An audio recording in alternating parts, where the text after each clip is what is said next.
जाऊन मला 5 रुपये ट्रक बदला मांडला. आमचं बघा आनंदराव सीताराम बरोबर किन्नररावला फोन करा मस्त पैकी. आणि घाट दिसते का?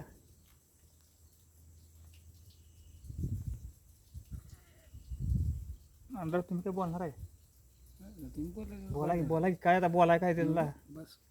बरं कसं आहे मग हे गगनगिरी मठ मठ एक नंबर मध्ये गगनगिरी मठ कसा आहे आणि गगनबावडा घाट कसा आहे? जोरात आहे का नाही? बघण्याजोगं पॉईंट आहे का नाही? हो हां बघण्याजोगा. आपला कोल्हापूर जिल्ह्यातच आहे.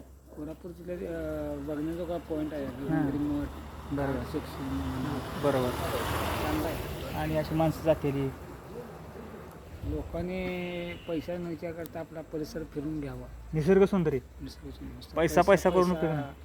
करून माणसं नसती पैसा माग मरून निघाले स्मशानभूमीत. त्यामुळे निसर्गाचा आनंद घ्यायला पाहिजे, लाभ घ्यायला पाहिजे. म्हातारपणी घेऊन उपयोग नाही. म्हणजे आपल्याला पाय टेकले की नाही निसर्ग बघायला चालणार नाही.